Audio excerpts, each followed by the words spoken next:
Hello friends, welcome to Rithanika kitchen. இன்றைக்கி பார்க்க போகிறது பட்டர் பிஸ்கட். எப்படி பண்ணுறதுன்னு பார்க்கலாம். அரை கப் வெண்ணெயை சேர்த்துடலாம்.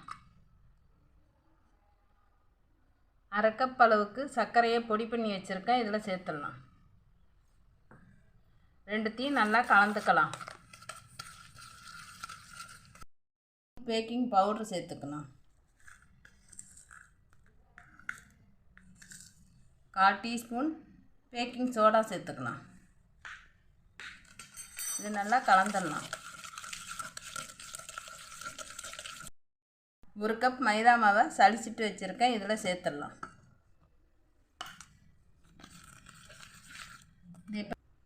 நல்லா கலந்த பிறகு 1 ஸ்பூன் அளவுக்கு பால் சேர்த்துடலாம்.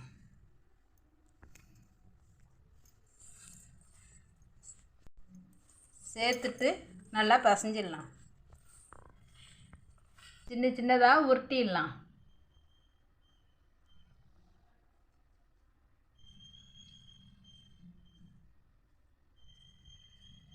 உருட்டிட்டு லேசாக தட்டிட்டு வச்சிடலாம்.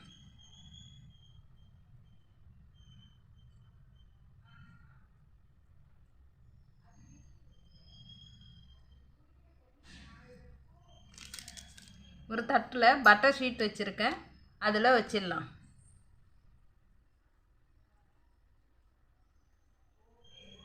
மேலே ஒவ்வொரு முந்திரி பருப்பை வச்சிடலாம்.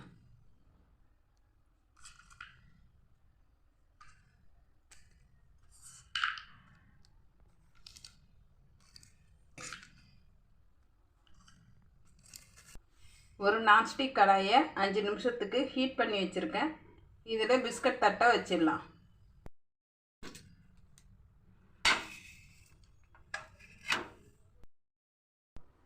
லோ ஃப்ளேமில் 15லேருந்து 20 நிமிஷம் வேக வச்சு எடுத்துடலாம்.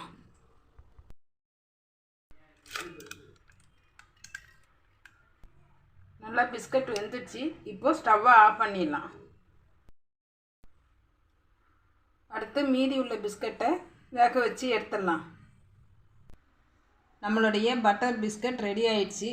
மைதா மாவுக்கு பதில் கோதுமை மாவு வேணாலும் சேர்த்து செய்யலாம். பிடிச்சிருந்தா லைக் பண்ணுங்கள். ரிதனிகா கிச்சனை சப்ஸ்கிரைப் பண்ணுங்கள்.